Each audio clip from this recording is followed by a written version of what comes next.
My father tapped his crystal champagne flute, smiled at a room of 200 elite guests, and formally presented the keys to my Lake Geneva house to my sister as her wedding gift.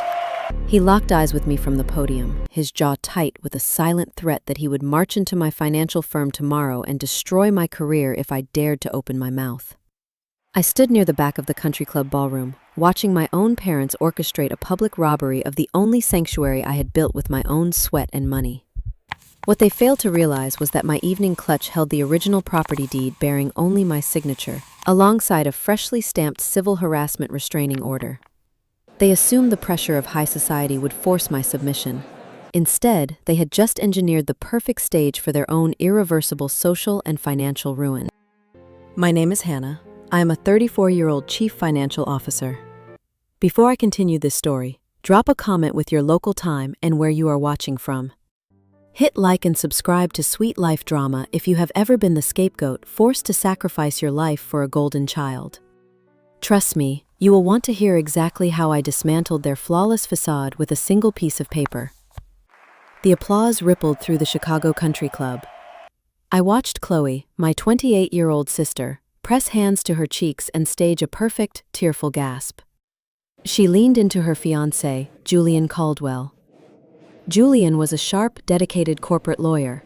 His parents, seated at the table of honor, were respected physicians. The Caldwells radiated quiet, earned dignity.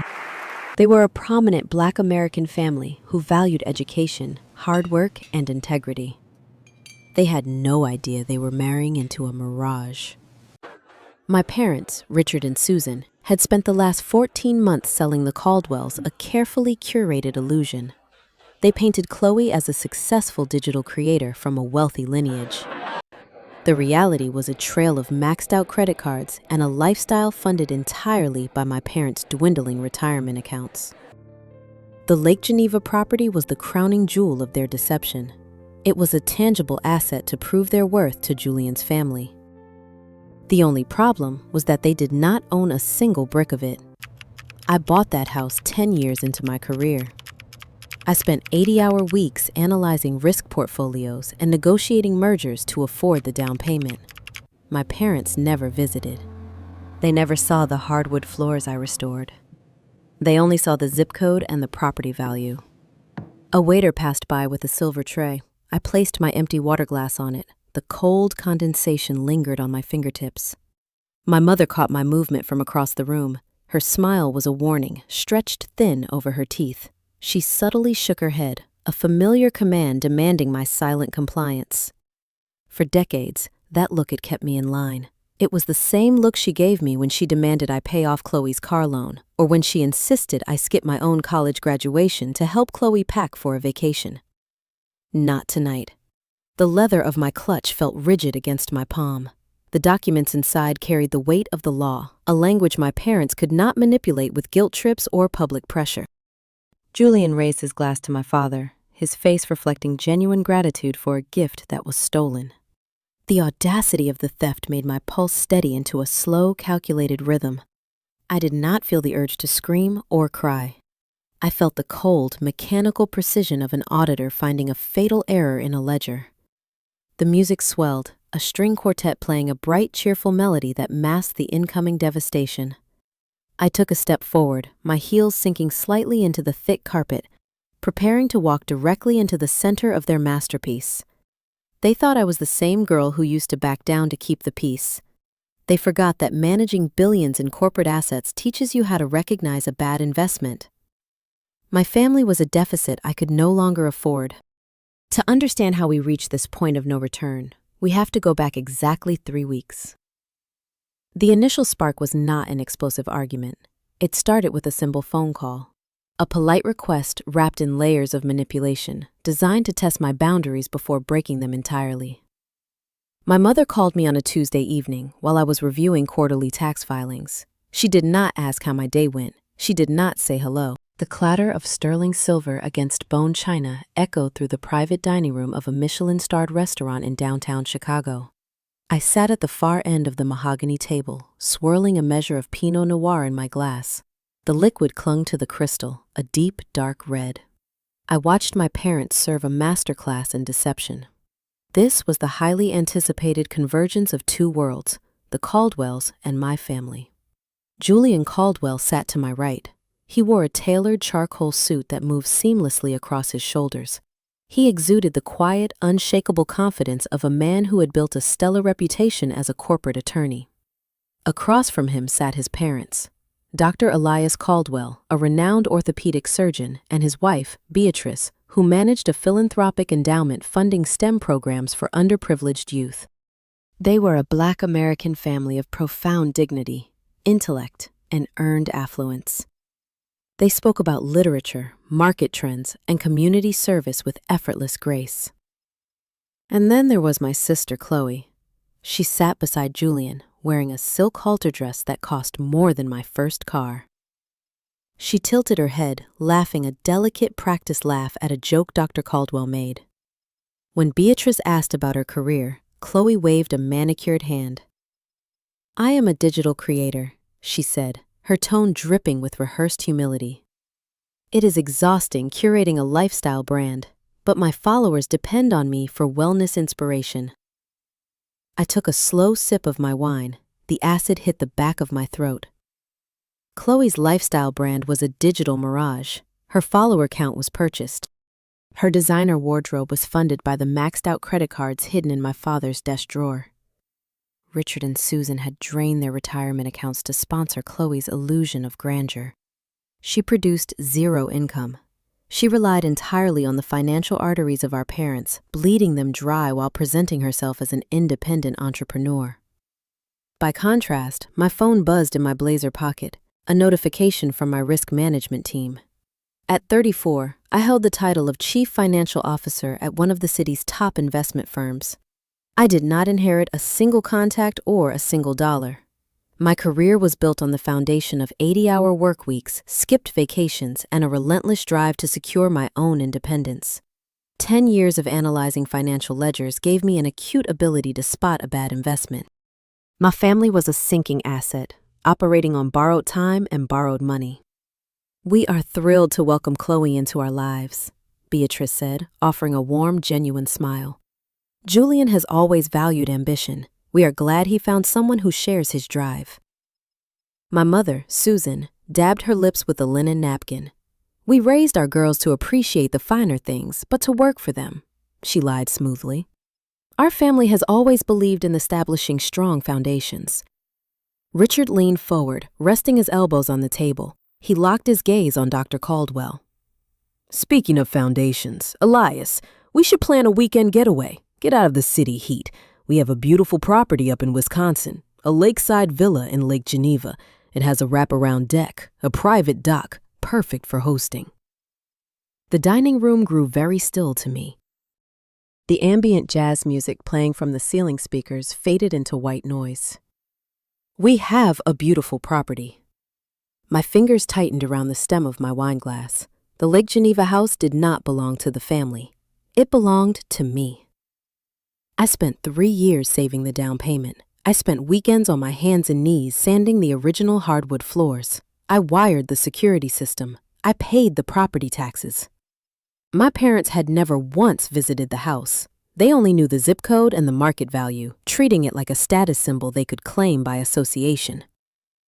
Julian smiled, turning to Chloe. "You never mentioned a lake house, babe." Chloe did not miss a beat. She placed a hand over Julian's. "Oh, it is a family sanctuary. We like to keep it private. But I cannot wait to show it to you. It is going to be the perfect place for us to spend our first summer as husband and wife." A sharp pain shot up my shin. Susan had driven the pointed toe of her stiletto into my leg under the table. I looked up. My father was staring directly at me. His eyes were flat, cold, and heavy with a silent threat. He was commanding me to validate their heist. They had promised the Caldwells a bride of equal social and financial standing. They needed a tangible asset to prove their worth, and they had just volunteered the only thing of value in our bloodline, my home. I held my father's gaze. I did not nod. I did not smile. I simply set my glass down on the table. The sharp clink of crystal against wood drew Beatrice's attention. "Hannah, do you spend much time at the lake?" Beatrice asked, turning her kind eyes toward me. I do, I said. My voice was level, carrying the precise cadence I use during board meetings. I purchased the property a few years ago. It is a wonderful investment. I saw the muscles in my father's jaw jump. Chloe's smile froze, turning brittle at the edges. Well, it is a family treasure now. Susan interjected quickly, her voice a pitch higher than normal. She let out a forced, breathy laugh. Hannah handles the paperwork, but it is our little getaway. Julian looked between me and my mother, a brief flicker of confusion crossing his features before his polished manners took over. He raised his glass. To family, then. I did not raise my glass. I watched them toast to a stolen future. 2 hours later, the dinner concluded. We stepped out onto the damp Chicago pavement. The valet brought the Caldwell's town car around. Julian kissed Chloe's cheek, shook my father's hand, and promised to call her the next morning. The moment their taillights vanished around the corner of Michigan Avenue, the performance ended. The affable, charming patriarch vanished. Richard turned to me, his face hardened into a mask of pure entitlement. The crisp night air did nothing to cool the sudden hostility radiating from him. "What was that?" he demanded, his voice a low, dangerous hiss. I answered a direct question, I replied, pulling my trench coat tighter around my shoulders. I own the house. I stated a fact. Susan stepped into my personal space. She smelled of expensive perfume and cheap desperation. You deliberately tried to undermine your sister. The Caldwells are traditional. They expect Chloe to come from a family of substance. We are trying to ensure her marriage starts on equal footing. By committing verbal fraud? I asked. You are presenting an illusion. You told them you own a luxury property to buy their respect. We are a family, Richard snapped. He pointed a thick finger at my chest. Your assets reflect on us. Chloe needs that house to host the Caldwell women for her bridal week. She needs to show them she belongs in their circle. We promised them the use of the Lake Geneva property for the summer. You promised them my property. I corrected him, my voice devoid of any warmth. You wrote a check with an empty bank account. Chloe crossed her arms, shivering in her thin silk dress. Hannah, stop being so difficult. Julian's parents are paying for a $50,000 wedding reception. The least you can do is let me use the lake house. It sits empty half the week anyway. Why do you have to be so selfish? The word hung in the air. The golden child, who had never paid a utility bill or scrubbed a floor, was standing on a downtown sidewalk calling the woman who earned every brick of her sanctuary selfish. They genuinely believed my success was a communal resource, a reservoir they could tap into whenever Chloe's facade required funding. The house is not available, I said. I turned away, signaling to the valet from my car. Find another venue. Richard grabbed my arm. His grip was tight, his fingers digging through the fabric of my coat. I looked down at his hand, then up at his face. I did not pull away. I let the silence stretch until the discomfort forced him to loosen his hold. This is not a debate, Hannah, he warned. The street lamps cast long, dark shadows across his face. You will hand over those keys. If you embarrass this family, if you ruin your sister's future over a piece of real estate, I will make sure you regret it. He let go. I smoothed the sleeve of my coat. I stepped into my car, the heavy door shutting out the sound of their demands. As I pulled into the city traffic, the neon lights bleeding across the windshield, I knew the battle lines were drawn. The dinner was not just an introduction, it was a declaration of war. They had staked their entire reputation on my property. They would not stop at a simple conversation on a sidewalk. The illusion had to be maintained, no matter the cost. And I knew, with the cold certainty of an auditor finding a discrepancy, that they were already planning their next move. Tôi đã hoàn thành việc gắn thể cảm xúc cho đoạn này. Các thể được tinh chỉnh để thể hiện rõ sự tương phản giữa vẻ ngoài giả tạo và sự căng thẳng thực sự bên trong. Bạn có muốn tôi tiếp tục với các đoạn tiếp theo không? To understand the anatomy of a complicated situation, you have to trace it back to the planning phase. Exactly 3 weeks before the engagement dinner, the foundation was laid.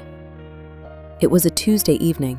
I was sitting alone in my corner office on the 42nd floor of the financial district, overlooking the dark, winding stretch of the Chicago River. The building was empty, save for the cleaning staff on the lower levels.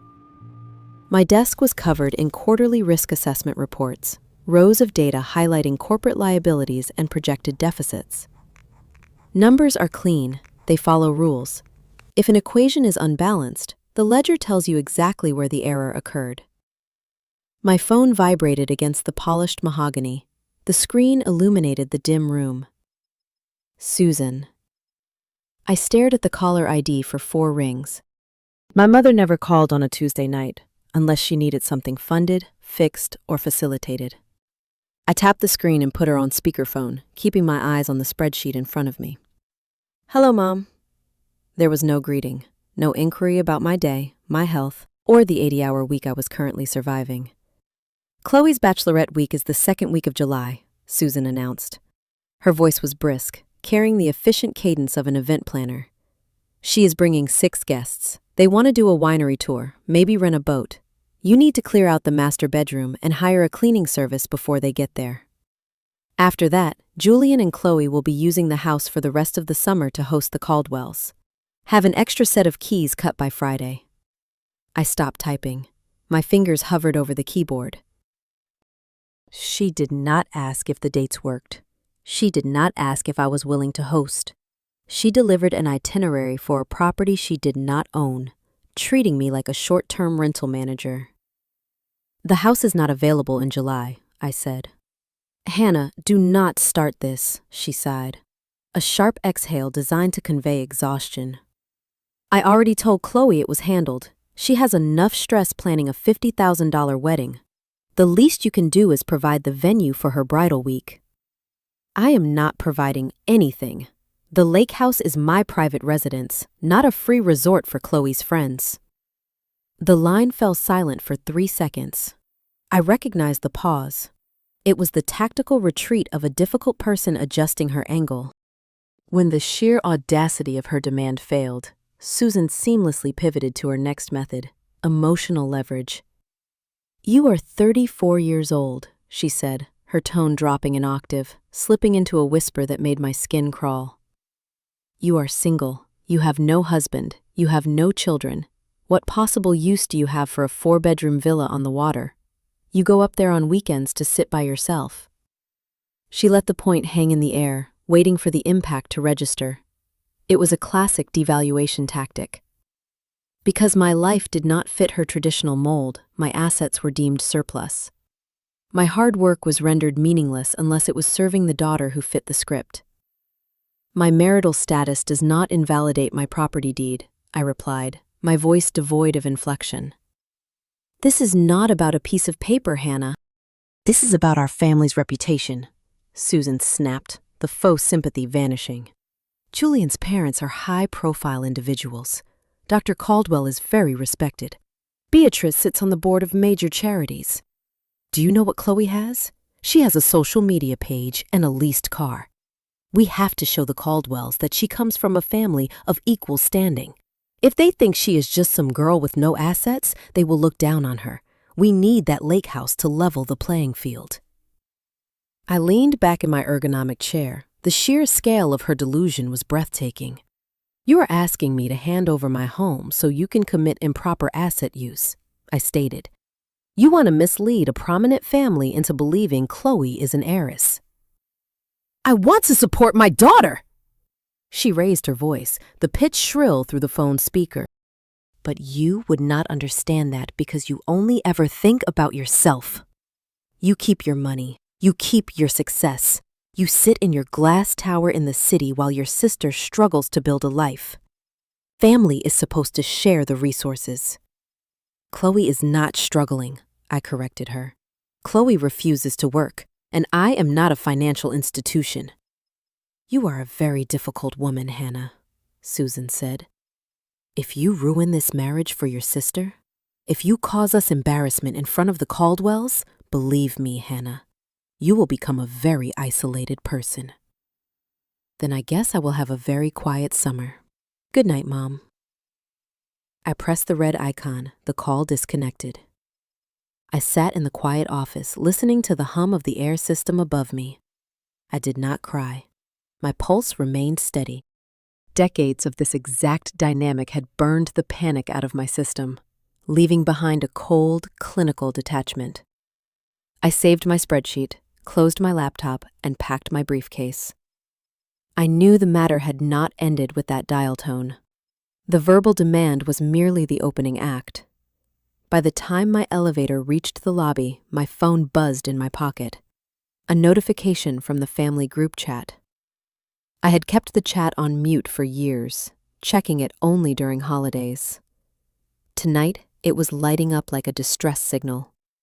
I unlocked the screen as I walked through the revolving glass doors into the cool Chicago night. The first message was a long paragraph from my father, Richard.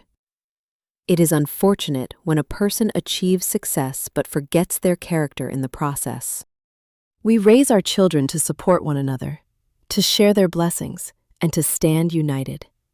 It breaks a father's heart to see greed affect a family. Hoping for certain people to remember their roots and find some empathy before they distance everyone who ever loved them. He named no names. He did not specify the conflict. He did not need to. It was a masterfully crafted signal, designed to rally the family without leaving any fingerprints of a direct attack. Within minutes, the others followed.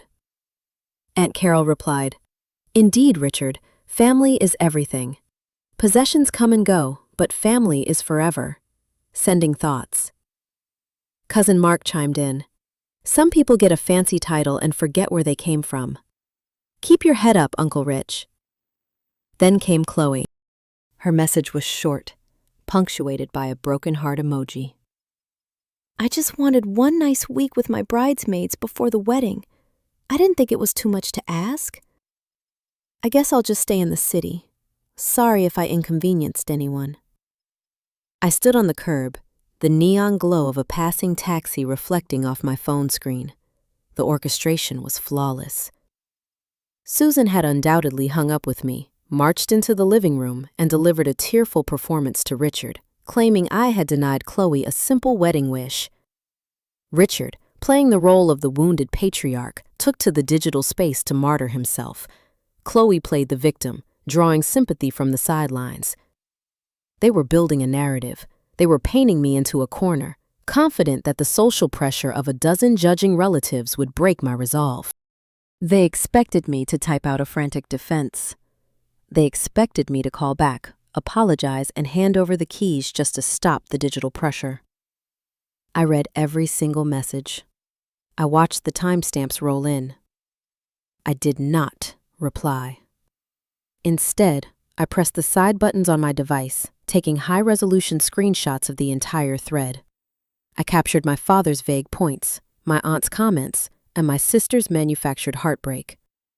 I emailed the images to a secure, encrypted folder on my personal server. I hailed a cab, slid into the back seat, and watched the city lights blur past the window. They thought the silence meant I was isolated. They thought the group chat had successfully pinned me down. They believed their emotional pressure had worn down my defenses. But I was no longer a teenager trapped in their house. I was a corporate strategist who calculated risk for a living. I recognized their tactic for exactly what it was, a desperate, poorly executed move. I assumed my refusal had settled the matter of the property. I assumed the group chat was the peak of their reaction. I was wrong. The verbal exchange was not the end of their campaign. It was merely a distraction. While they were busy blowing up my phone with talks on morality, they were already coordinating a physical action. They had realized that asking for permission was a failed strategy, so they decided to stop asking. The transition from veiled threats on a downtown sidewalk to a coordinated psychological assault took less than 48 hours. Exactly 3 weeks before the engagement party, the campaign for my property formally began. I was sitting at my kitchen island on a Tuesday evening. My laptop was open to a complex financial model forecasting third-quarter yields. The only sound in my apartment was the steady hum of the refrigerator and the rhythmic tap of my fingers across the keyboard. My phone vibrated against the marble countertop. The screen lit up with a single word. Mom. She did not call to ask about my week. She did not inquire if I had eaten dinner or how my latest board meeting went. I swiped the green icon and put the device on speaker, keeping my eyes fixed on the data rows glowing on my monitor. "We need the master suite cleared out by the second week of July," Susan announced. Her tone carried the brisk, clipped efficiency of a hotel manager dispatching a maid. "Chloe is bringing 6 bridesmaids up for her bachelorette week. They plan to hire a private chef, so make sure the kitchen is fully stocked with premium cookware. After they leave, Julian and Chloe will keep the house for the remainder of the summer. You should probably pack up your personal items and store them in the basement." My hands stopped moving. The cursor blinked at the end of a spreadsheet cell. She delivered the itinerary without a single question mark. There was no request for permission, no negotiation on dates, no acknowledgement that she was dictating terms for a multi-million-dollar asset she did not own. "The house is unavailable," I replied. My voice remained level, adopting the same clinical tone I used when rejecting a flawed budget proposal. The line went silent for 3 seconds. I knew that silence. It was the sound of my mother recalibrating her strategy, shifting gears when the bulldozer approach met a concrete wall. "Hannah, do not start this," she sighed. The exhalation was loud, designed to convey profound exhaustion. "Your sister is under an immense amount of pressure planning this wedding. The Caldwells expect a certain standard of living. We promised them the lakeside property as a venue for the summer. The dates are already locked in." "You made a promise you lacked the collateral to keep," I said, tapping the enter key to save my file. "My home is a private residence. It is not a free rental property for Chloe and her friends." The polite facade shattered. Her voice dropped an octave, slipping into a sharp, venomous register. "You are 34 years old," Susan said. Each word was a calculated strike. "You are single. You have no husband and no children. You sit in that enormous house all by yourself. What purpose does it serve you? Chloe is starting a family. She is marrying into a prominent, wealthy lineage. Julian's parents vacation in Martha's Vineyard. We have to demonstrate that our family holds equal status, or they will look down on your sister." She weaponized my marital status to devalue my ownership. In her mind, an unmarried woman had no right to hold territory that a married daughter could utilize. My hard work, my financial risks, and my decade of corporate climbing meant nothing because I did not fit the traditional molds she valued. "My relationship status does not invalidate my property deed," I stated. "This is not about a piece of paper," she snapped, the volume rising sharply. "This is about loyalty. You are hoarding a house you do not even need while your sister tries to secure her future. If you refuse to do this one simple thing for your family, if you embarrass us in front of the Caldwells, you will die a very lonely woman, Hannah." "Then I will enjoy the peace and quiet. Good night, Mom." I pressed the red button on the screen. The call ended. I did not throw the phone. I did not scream. I closed my laptop and walked to the sink to pour a glass of water. My pulse maintained a steady, undisturbed rhythm. Years of surviving their emotional extortion had burned the panic out of my system, leaving behind a cold, pragmatic clarity. I knew the assault was not over. A narcissist denied their prize does not retreat. They recruit. 10 minutes later, my phone illuminated again. The notifications arrived in a rapid, relentless wave. It was the family group chat. The thread included my parents, Chloe, 3 aunts, 2 uncles, and several cousins scattered across the Midwest. For years, I kept it muted, checking it only during major holidays to fulfill basic social obligations. Tonight, it served as a digital courtroom, and my parents were the prosecuting attorneys. I unlocked the screen and opened the thread. My father, Richard, fired the first shot. He bypassed direct accusations and went straight for the martyr complex. It breaks a father's heart to realize he raised a child who values bricks and mortar over her own flesh and blood. We sacrifice our entire lives to give our kids a foundation, only to watch greed poison their souls.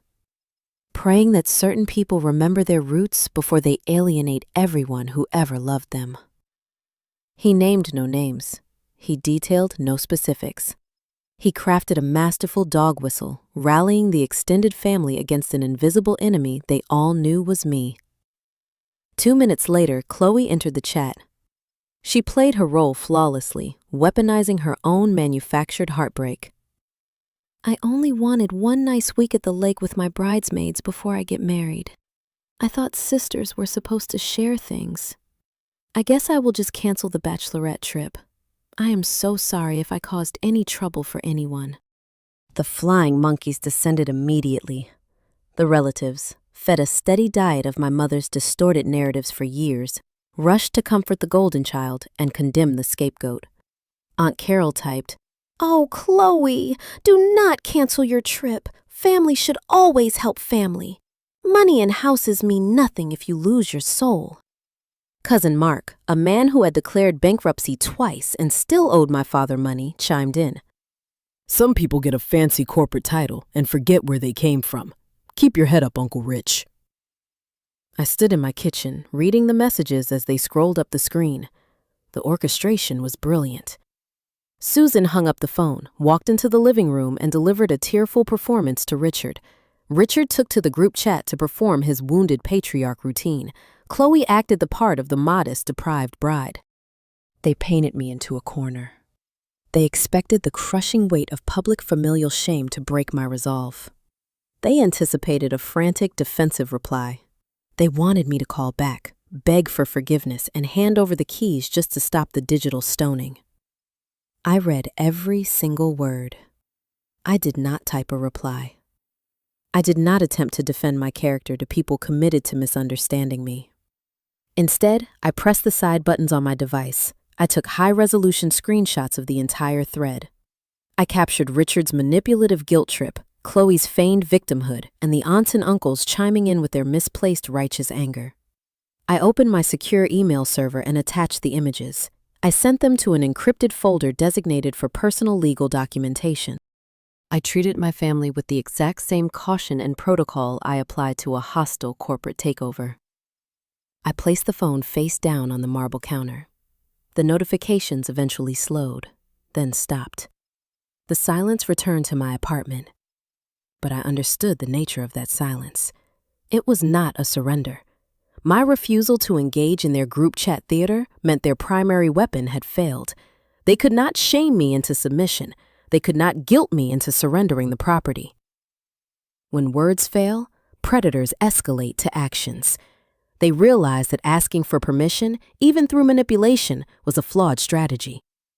I looked out the window at the city lights, reflecting off the wet pavement below. I knew they would stop asking. I knew they would simply decide to take it. The formal trespass warning reached their mailbox on a Tuesday. By Wednesday morning, the retaliation mutated from persistent demands into a synchronized psychological assault. They realized the legal boundary I drew was impenetrable, so they bypassed the property and aimed directly at my reputation. Exactly 1 week remained before the engagement party at the country club. I stood in the kitchen of my city apartment, buttoning a silk blouse for work, when my phone registered a voicemail from my father's sister, Aunt Barbara. I put it on speaker while I poured my coffee. Her voice trembled with theatrical concern. "Hannah, sweetheart, your mother called me last night. She was inconsolable. We are all praying for your mental health.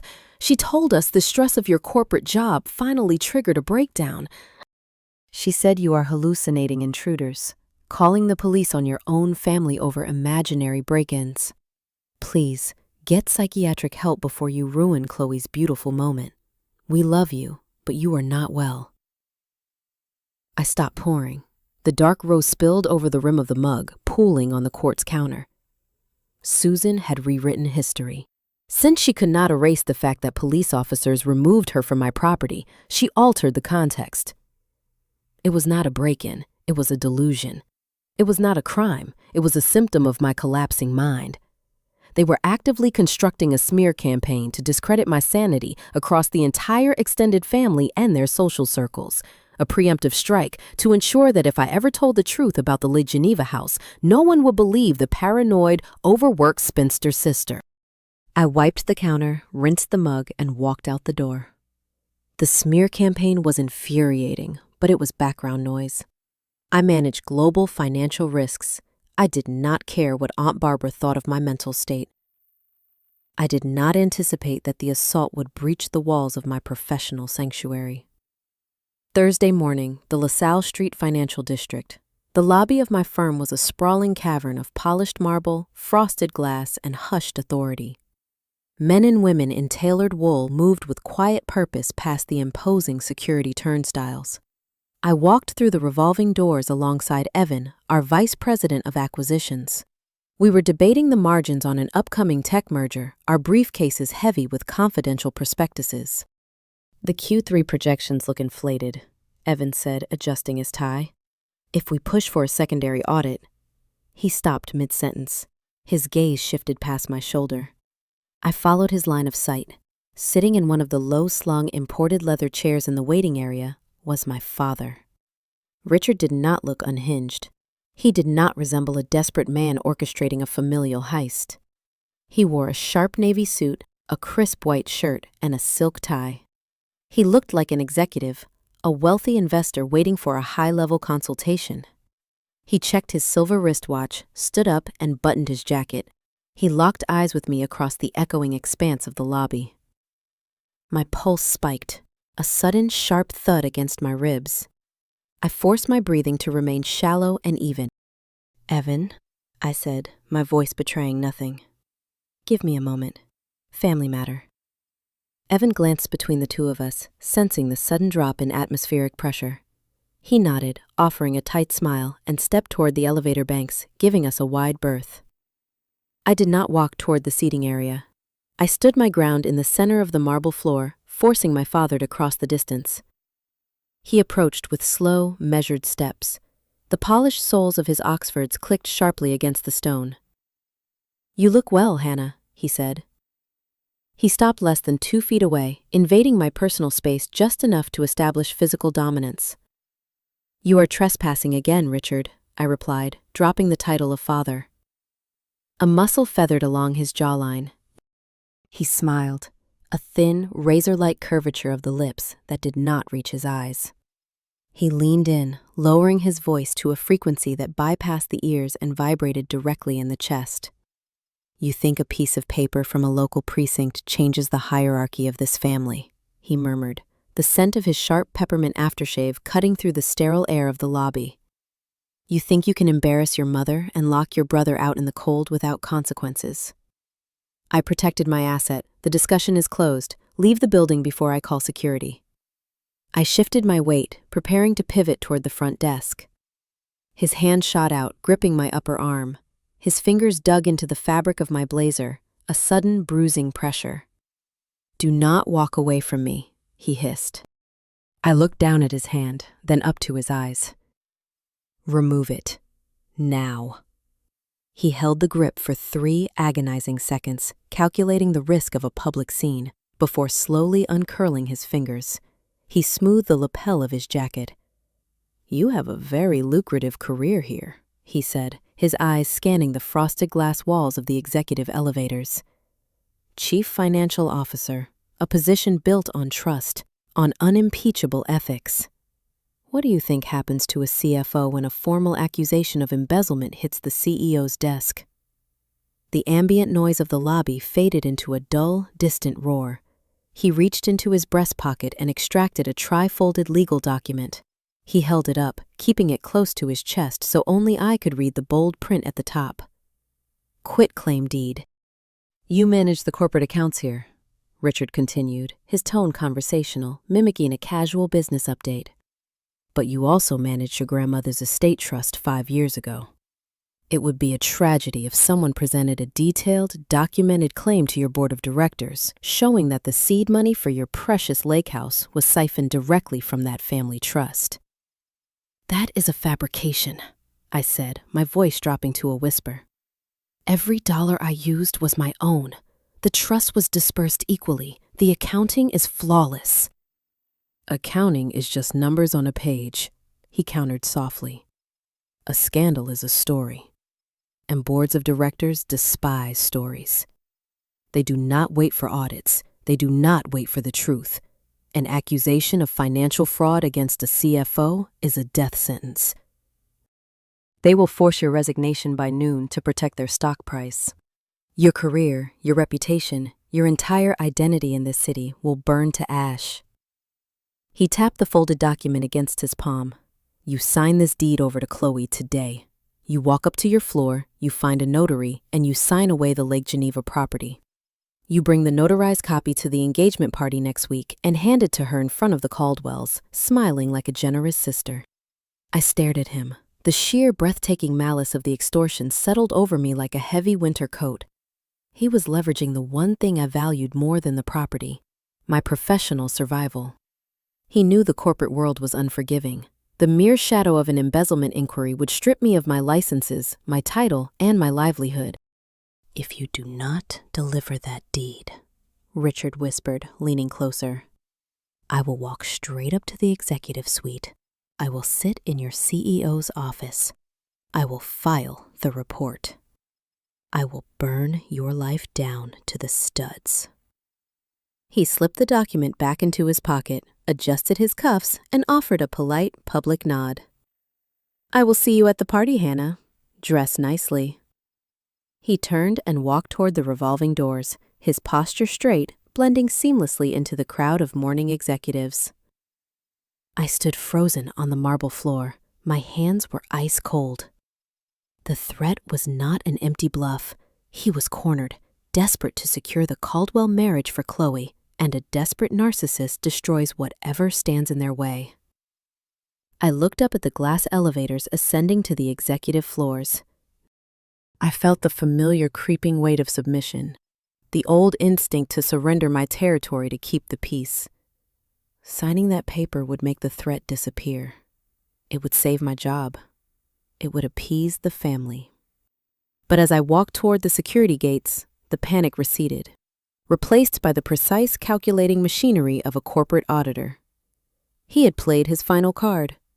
He assumed I would react like a frightened daughter.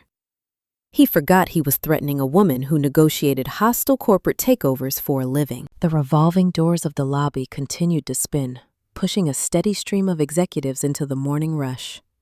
I watched my father disappear into the crowd. My reflection stared back at me in the dark-tinted glass of the security gates. My breathing was shallow, rapid, driven by the raw adrenaline of a cornered animal. My fingers were gripping the handle of my briefcase so tightly, my knuckles were stark white. I forced my eyes shut. I took a slow, deliberate breath, held it for 4 seconds, and exhaled, pushing the terror down into a tight, locked box in my chest. I swiped my security badge. The turnstile flashed green. By the time I stepped into the elevator and pressed the button for the 45th floor, I had weaponized the panic. My father made a critical miscalculation. He thought he was intimidating a daughter who still craved his approval.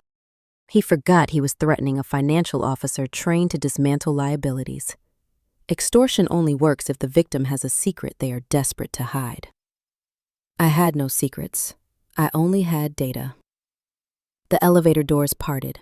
I bypassed my corner office and walked straight down the carpeted hallway toward the executive suite. I did not schedule a meeting. I pushed open the glass door to the Human Resources Department and asked the receptionist to locate Sarah Jenkins, our director of HR, and David Sterling, the CEO. 10 minutes later, I sat across from both of them in David's private conference room. The space was quiet, soundproofed against the city noise below. David sat at the head of the oak table, his hands folded. Sarah sat to his right with a legal pad. I did not offer small talk. I did not cry. I unclasped my briefcase and pulled out a manila folder. I need to report an imminent security and reputational threat to this firm, I said, keeping my voice level and professional. It involves a member of my immediate family. I slid the folder across the polished wood. David opened it. On top was the formal police report from Ridgewood. Beneath it was a sleek silver flash drive. 3 weeks ago, my parents and my brother broke into my private residence to change the locks, I explained. The police removed them. Yesterday, my father realized he could not take the property by force. 15 minutes ago, he walked into our lobby and threatened me. He stated that if I do not sign the deed over to my sister by tomorrow, he will come to this office and file a fabricated claim accusing me of embezzling funds from my late grandmother's estate trust. Sarah stopped writing. Her pen hovered above the paper. David looked up from the police report, his expression unreadable. The trust he mentioned was dissolved 5 years ago, I continued, sliding a second, thicker binder across the table. Here are the certified audit logs, the final tax filings, and the bank transfer receipts. Every cent was distributed equally and legally. My down payment for the lake house came exclusively from my corporate salary and bonuses, which your payroll department can verify in 5 minutes. I sat back in my chair, meeting my CEO's gaze. My father intends to use the sheer panic of a fraud accusation to force my resignation and coerce me into handing over my real estate. I am bringing this to you now to neutralize his leverage. I want building security notified. If Richard Townsend steps foot on this property again, he is to be escorted out by armed guards. David closed the folder. He looked at the audit logs, then at the police report, and finally at me. He did not offer pity. He offered the exact response I needed. "Sarah," David said, his voice quiet but commanding. "Revoke all visitor privileges for Richard Townsend. Flag his face in the lobby biometric system. If he contacts this office by phone, route the call directly to our legal department." He turned back to me. "Your audits are pristine, Hannah. We protect our own. Do whatever you need to do to handle this." I walked out of the conference room, feeling the heavy, suffocating weight of my father's threat slide off my shoulders. The corporate shield was up. He had no ammunition left. But shielding myself was only half the equation. A predator who hits a wall will simply look for a softer target. I had to ensure he could never try this again. Incredible, focused, determined. I left the firm at noon and drove directly to the Cook County Courthouse. The building was a towering structure of limestone and sharp angles. I walked through the metal detectors, my heels echoing on the terrazzo floors, and took the escalator to the civil clerk's office. I took a numbered ticket, sat on a wooden bench, and filled out the paperwork for a civil harassment restraining order. I did not write emotional paragraphs. I wrote bullet points. I detailed the unauthorized entry, the lock changing, the police intervention, and the morning's extortion attempt in the lobby of my workplace. I attached the police incident number. I attached a printed transcript of the Ring camera audio. I attached the screenshots of the group chat where my mother admitted they were bringing a moving truck. When my number was called, I handed the thick stack of papers to the clerk behind the plexiglass window. She reviewed the forms, her eyes scanning the timeline of events. She did not ask questions. She stamped the top page of the petition. The heavy thud of the ink stamp striking the paper was the most satisfying sound I had heard in months. The temporary order was granted, pending a full hearing. It legally prohibited my parents from coming within 500 feet of my home, my workplace, or my person. It carried the threat of immediate arrest. It was a loaded weapon, and it was resting at the bottom of my purse. I drove back to my apartment as the sun began to set over the Chicago skyline. My kitchen was dark and quiet. I dropped my keys on the marble counter. Next to them sat the thick, embossed invitation card for Chloe and Julian's engagement party. The event was scheduled for tomorrow evening at the country club. I picked up my phone. The screen was dark. I had not spoken to my mother since she hung up on me weeks ago. If I wanted this trap to snap shut, I needed them to believe they had won. I needed them to walk into the country club tomorrow brimming with the arrogant certainty that they had successfully bullied me into submission. I opened my text messages and drafted a text to Susan. "I have the paperwork for the house. I will bring it to the party tomorrow night." I stared at the blinking cursor. It was a factual statement. I did have the paperwork for the house. It just was not the paperwork they were expecting. I pressed send.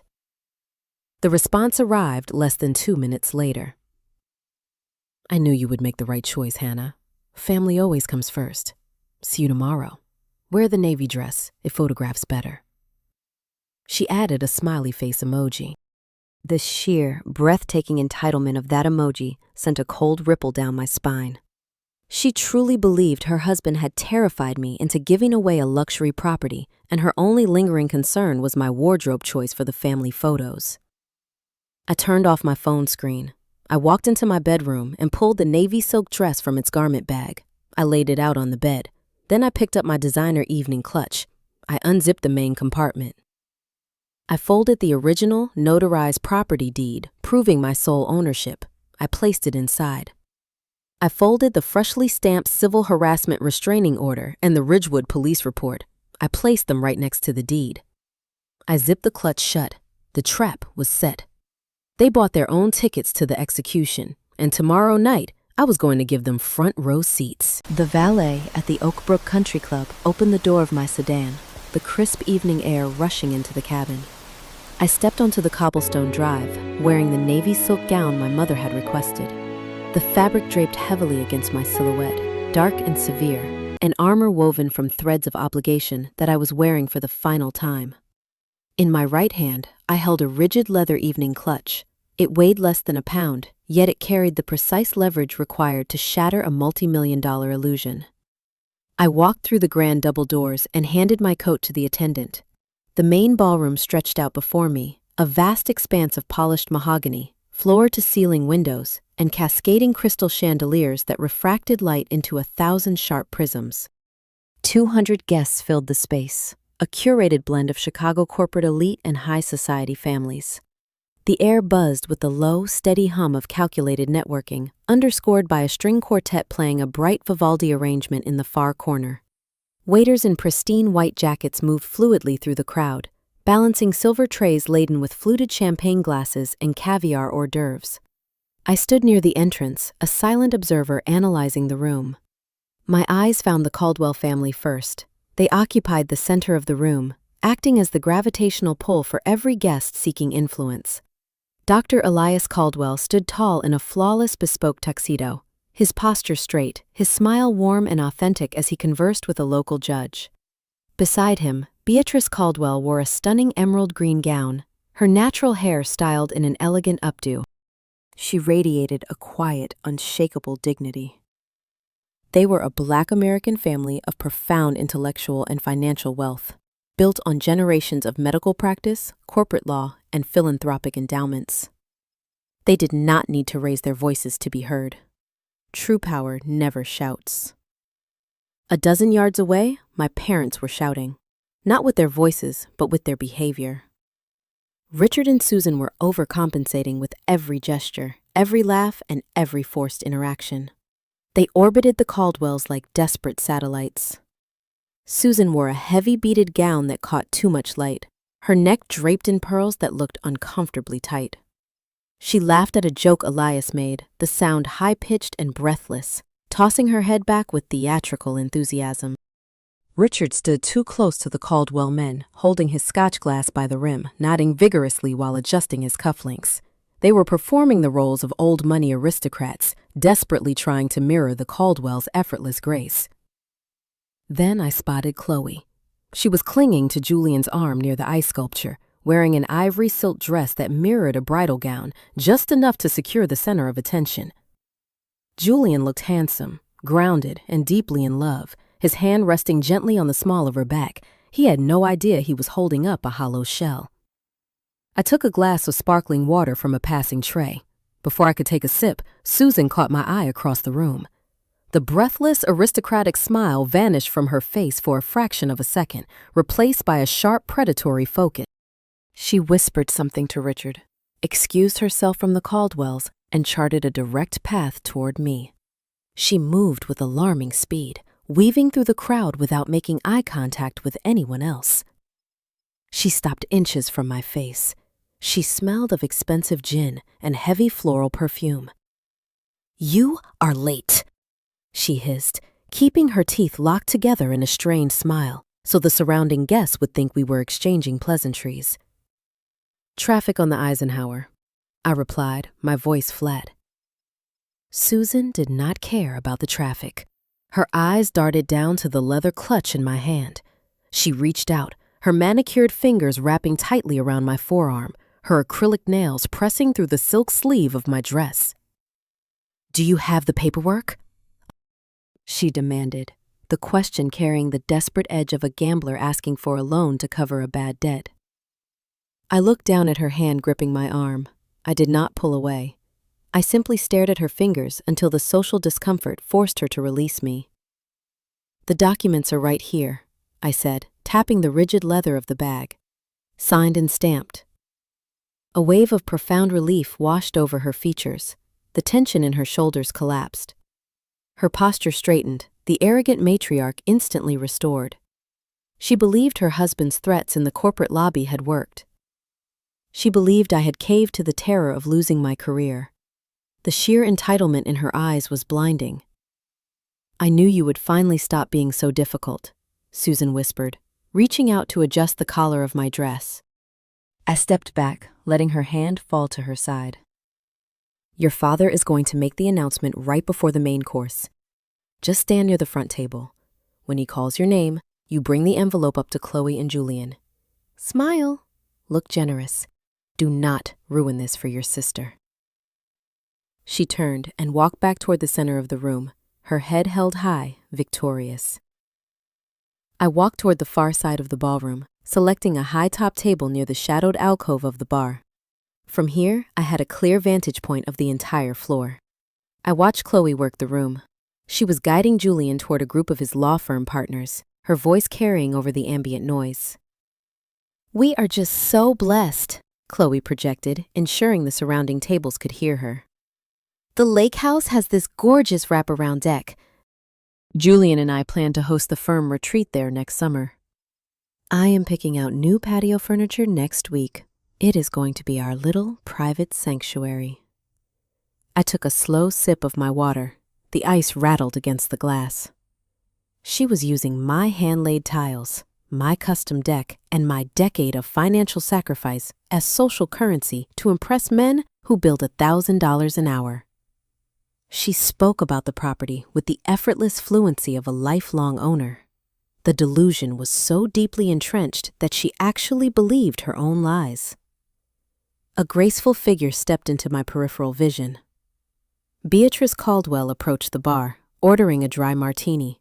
She turned, noticed me standing alone, and offered a genuine, warm smile. "Hannah," Beatrice said, walking over, "it is wonderful to see you again. I am so glad you could make it." "It is a beautiful evening, Mrs. Caldwell," I replied, maintaining a steady, polite tone. "Please, call me Beatrice," she insisted. She looked out over the crowd, her eyes resting affectionately on Julian and Chloe. "Your parents have been incredibly gracious tonight, and we were entirely overwhelmed by their wedding gift. A waterfront property in Lake Geneva is extraordinary. Julian told me you spend quite a bit of time up there. It must be difficult for you to see it go." I studied Beatrice's face. There was no malice, no hidden agenda in her words. She was a woman of integrity who assumed she was dealing with people of equal moral standing. She genuinely believed my parents were wealthy benefactors sacrificing a family treasure for the young couple. "It is a very unique property," I said carefully, weighing each syllable. "The transaction will certainly change the dynamic of the family." Beatrice nodded, taking a delicate sip of her martini. "Your parents clearly value legacy. Elias and I deeply respect that kind of generational foundation. It tells you everything you need to know about a family's character."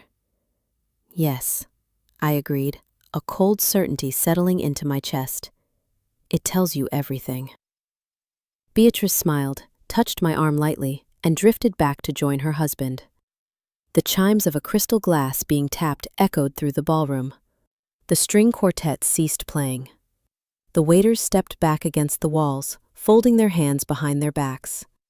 The ambient chatter of 200 guests dissolved into an expectant, attentive silence.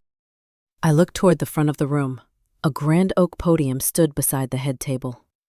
My father, Richard, was stepping up to the microphone. He adjusted his silk tie, cleared his throat, and looked out over the sea of faces. His gaze swept the room, pausing for a fraction of a second when he found me standing in the shadows by the bar. He offered a microscopic nod, a silent command to prepare my surrender. I set my water glass down on the table. I unclasped the metal latch of my evening clutch. The sound was a sharp metallic click that was swallowed by the applause welcoming my father to the stage.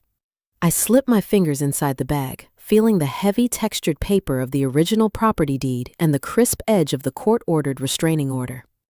My pulse did not race. My hands did not shake. I stood perfectly still, watching my father lean into the microphone, ready to deliver a speech that would permanently sever our bloodline. The sharp, rhythmic chime of a silver spoon striking a crystal champagne flute cut through the low hum of the ballroom. The sound echoed off the vaulted ceiling, carrying a clear note of authority. At the far end of the room, the string quartet gracefully lowered their bows. Waiters froze in place along the perimeter, holding their silver trays at their sides. A hush fell over the 200 guests as my father, Richard, stepped up to the polished oak podium positioned beside the head table. He adjusted the microphone with a practiced, steady hand. The overhead spotlights caught the silver threads in his hair and the sharp cut of his lapels. He looked exactly like the man he spent his entire life pretending to be, a benevolent, self-made patriarch, a man of profound generosity and quiet strength.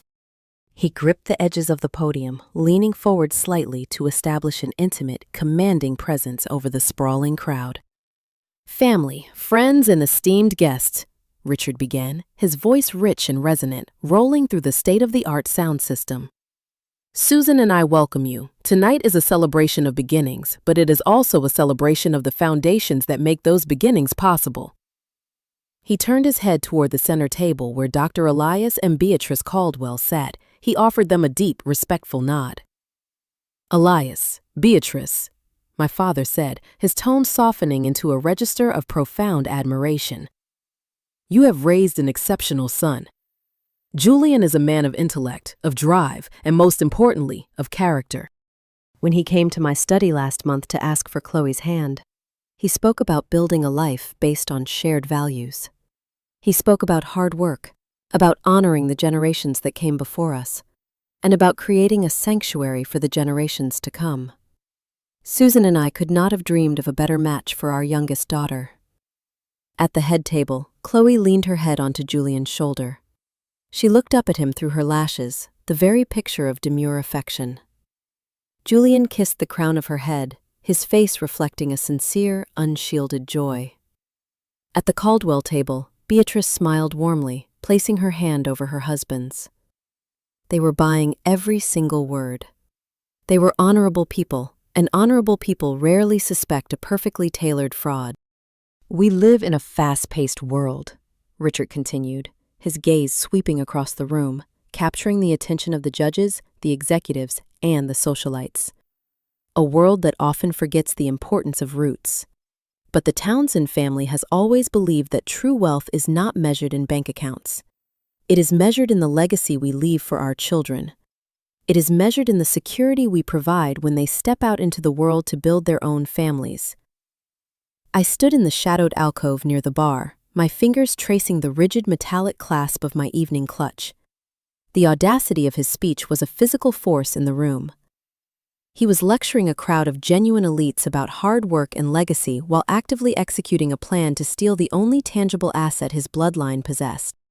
He was using my decade of 80-hour weeks, my skipped vacations, and my financial discipline as the raw material to construct his own pedestal.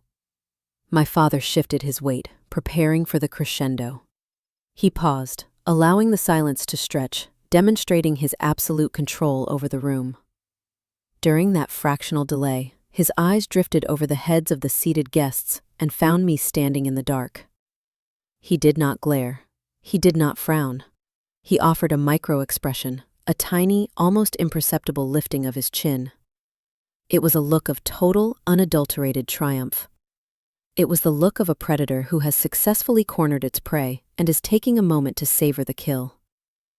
He was telling me, without a single sound, that the trap was sprung. He had me surrounded by 200 influential witnesses. He knew my career relied on my reputation. He calculated that the sheer social terror of causing a public scene, of shattering a high society engagement party, would act as a gag over my mouth. He looked back at the crowd, a warm, fatherly smile breaking across his face. "When Susan and I first acquired the lakeside property in Wisconsin, we did not just see a house," Richard said, his voice taking on a nostalgic, poetic cadence. "We saw a future. We saw summer afternoons on the dock. We saw a safe harbor. We envisioned a place where our family could gather, away from the noise of the city, to remember what truly matters." We kept it quiet, a private sanctuary, waiting for the right moment. My mother, seated a few feet away from the podium, reached up and dabbed her perfectly dry cheek with a lace handkerchief. She sniffled, a delicate, practiced sound. "Julian, Chloe," my father said, turning his body fully toward the couple. His voice swelled, filling every corner of the ballroom. "To honor this union, to ensure that your marriage begins on the solid ground you both deserve, to give you the harbor you need to build your own legacy. Susan and I are officially transferring the deed of the Lake Geneva estate in its entirety to the two of you as our wedding gift." The ballroom erupted. It started with a sharp intake of breath from the tables closest to the front, followed immediately by a deafening wave of applause. The sound crashed over the tables, bouncing off the crystal chandeliers.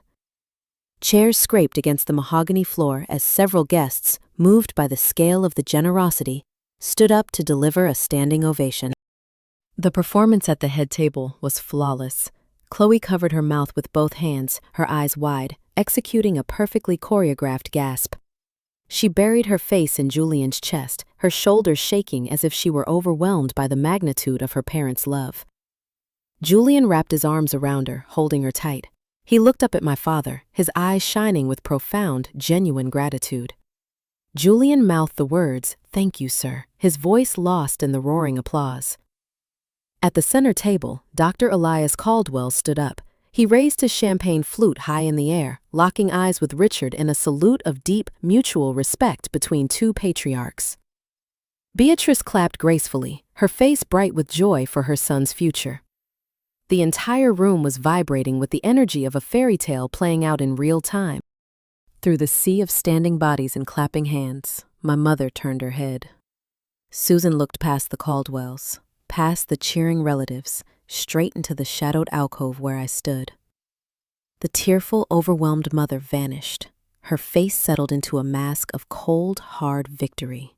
The smirk that touched the corner of her mouth was razor sharp. It was the ultimate manifestation of narcissistic abuse. She had weaponized the entire social hierarchy of Chicago to execute a robbery in broad daylight, and she wanted me to know that she had won. She believed she had chained me to the wall with my own sense of decorum. She expected me to swallow the bile, to smile politely, and to quietly sign away the deed the next morning, just to maintain the illusion she had painted for the room. The applause thundered on, a physical pressure against my eardrums. The air in the ballroom felt thick, heavy with the scent of roasted duck, expensive perfume, and burning wax from the table centerpieces. I looked at my father, bathing in the adulation of his peers. I looked at my sister, clutching her fiancé while claiming ownership of my blood and sweat.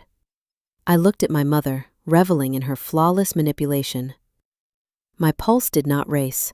My vision narrowed, the edges of the room blurring into insignificance until the only things in focus were the podium, the Caldwells, and the leather clutch in my hands. The corporate survival instincts, the panic, the ingrained habit of keeping the peace, all of it burned away in a single, clarifying second. They had built a spectacular stage. They had gathered the perfect audience. They had provided the lighting, the acoustics, and the dramatic tension. I unlatched my evening bag. I stepped out of the shadowed alcove. My heels sank into the plush carpet, but my stride remained measured and deliberate, mimicking the exact pace I use when walking into a hostile boardroom. The applause was still rolling through the room, a wave of sound crashing against the crystal chandeliers. Guests at the perimeter tables turned their heads as I brushed past them. I wove through the maze of white linen and silver centerpieces. A waiter holding a tray of empty glasses took a quick step backward to clear my path. Richard stood at the oak podium, basking in the glow of the spotlights. He raised a hand, a gesture of faux humility, ready to graciously accept the room's adoration. I reached the front of the ballroom and climbed the 3 carpeted steps to the stage. The proximity caused a sudden, violent shift in his posture. The benevolent patriarch vanished, his shoulders tensed. His eyes narrowed into dark slits, issuing a silent, frantic command for me to turn around and sit down. He shifted his weight, attempting to block my access to the center of the stage. I did not stop. I stepped directly into his personal space, forcing him to take a half step backward to avoid a physical collision. I reached out and wrapped my fingers around the stem of the microphone. I pulled the heavy metal stand toward me.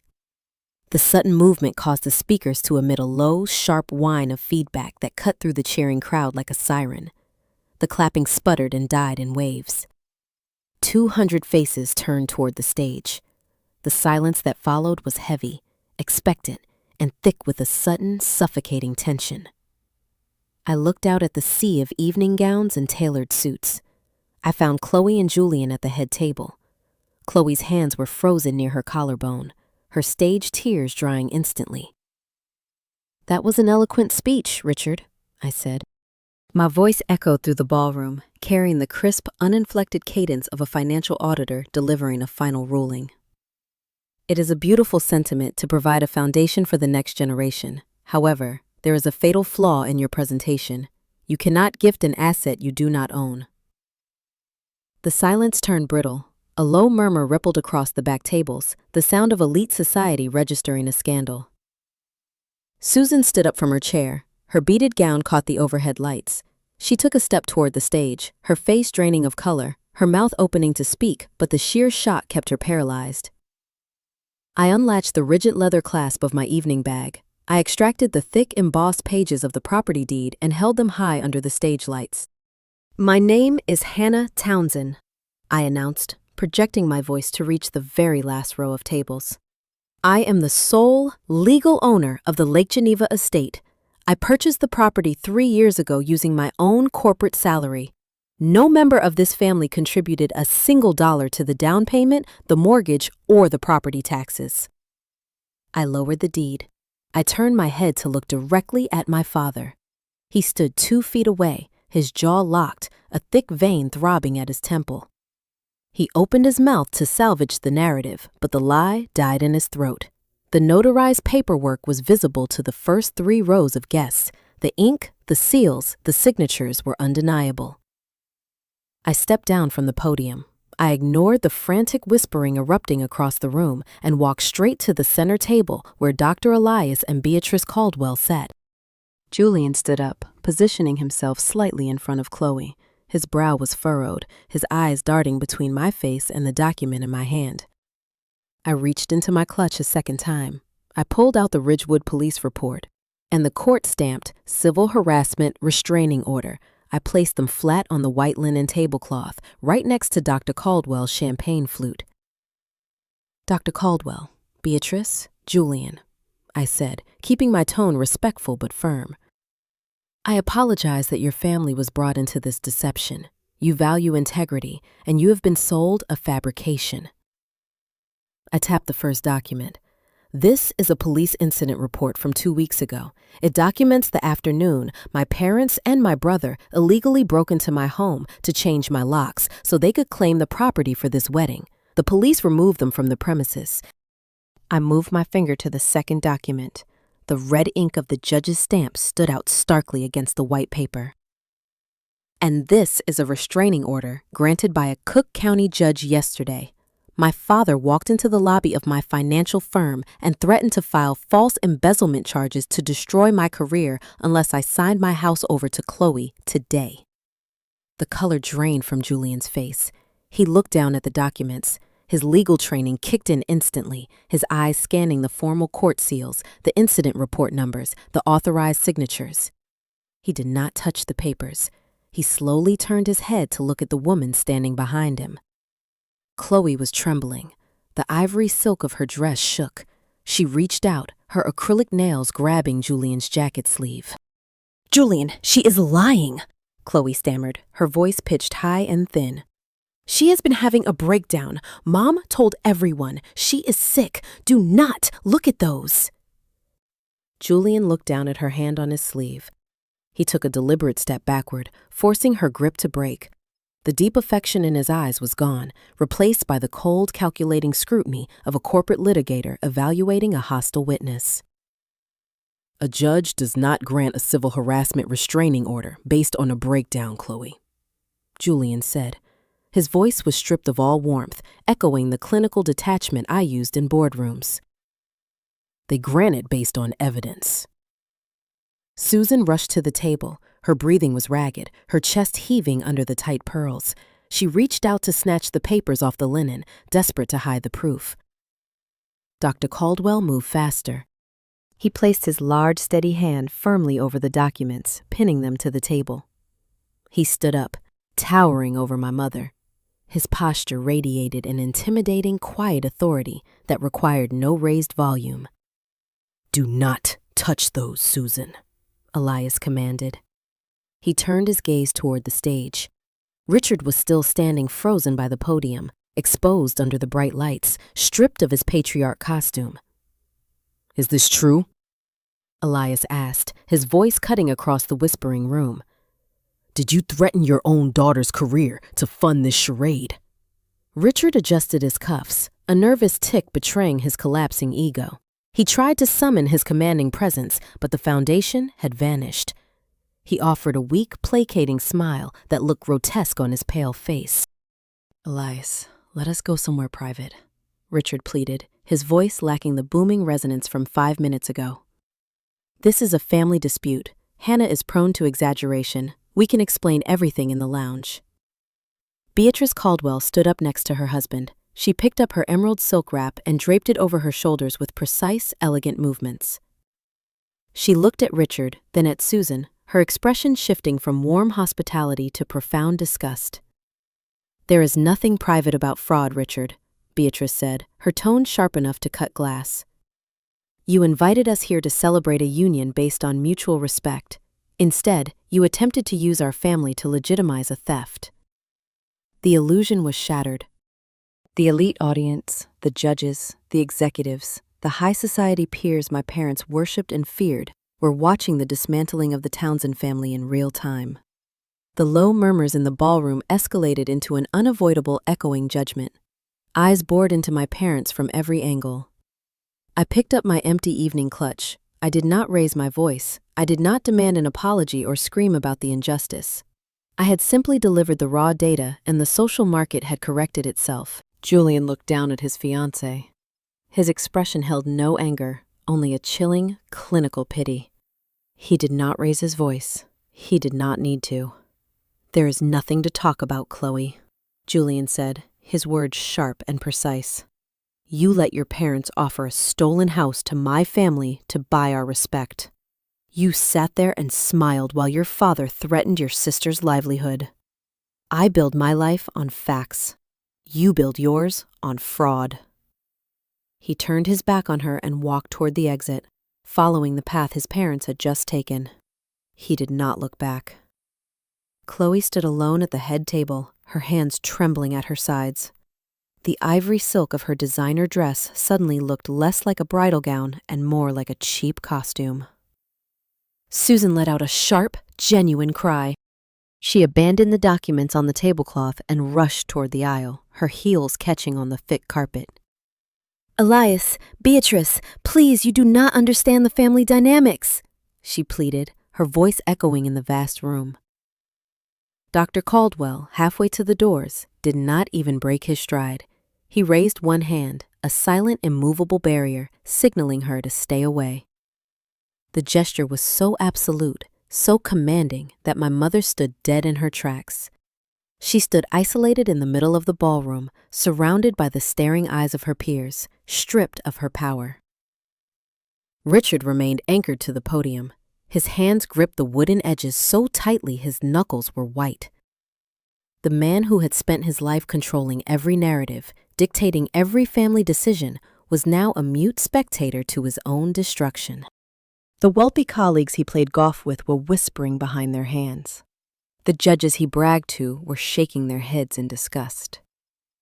I did not stay to watch them hit rock bottom. I had delivered the data. The audit was complete. I turned and walked down the center aisle of the ballroom. The crowd parted for me. Men in tuxedos and women in evening gowns stepped back, clearing a wide path. Nobody offered empty platitudes. Nobody tried to intervene. They simply watched me walk away with a mixture of shock and undeniable respect. I pushed open the heavy mahogany doors and stepped into the grand foyer. The string quartet had abruptly stopped playing, leaving the country club drowning in an uncomfortable, echoing silence. Stepping up to the valet stand, I handed over my ticket.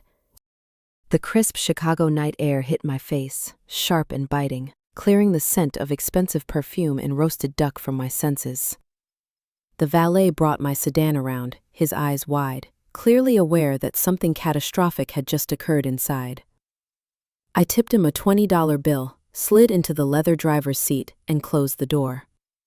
The heavy thud of the car door shutting felt like a vault ceiling. Reaching into my purse, I extracted my phone. It was vibrating continuously against my palm. The lock screen was a waterfall of notifications. My father was calling. When it went to voicemail, he immediately called back. Text messages from my mother began appearing in rapid succession. "Hannah, how could you do this? You ruined your sister's life. Come back inside and tell them it was a misunderstanding." The delusion was staggering. Even after being exposed with court documents, she still believed she could order me to fix the mess she created. I stared at the word mom on my glowing screen. For 34 years, I had waited for her to love me more than she loved the illusion. Sitting in that dark car, I finally understood she never would. I did not feel the familiar spike of anxiety in my chest. The cortisol that used to flood my veins whenever my mother demanded my attention was gone. I just felt a quiet, absolute finality. I opened my contacts. I selected Richard Townsend. I scrolled to the bottom of the screen and tapped block. I did the same for Susan. I did the same for Chloe. I opened the extended family group chat. Aunt Barbara had just sent a message asking if someone was going to call an ambulance for Susan. I exited the chat and blocked her number too. I went through the list, clinically severing the digital arteries that tied me to the Townsend bloodline. When I was finished, the phone was perfectly quiet. I dropped it into the passenger seat, put the car in drive, and pulled out of the country club gates. The aftermath was swift and merciless. In the corporate and high society circles of Chicago, your reputation is your collateral. My parents had gambled their entire social standing on my silence, and they lost everything. The Caldwells acted with the ruthless efficiency of a family that protects its own. Julian did not wait for the weekend to end. On Sunday morning, a bonded courier arrived at the apartment he shared with Chloe, handing her a formal notice to vacate the premises within 30 days, as his name was the only one on the lease. A moving crew arrived an hour later to pack his belongings. He never spoke to her again.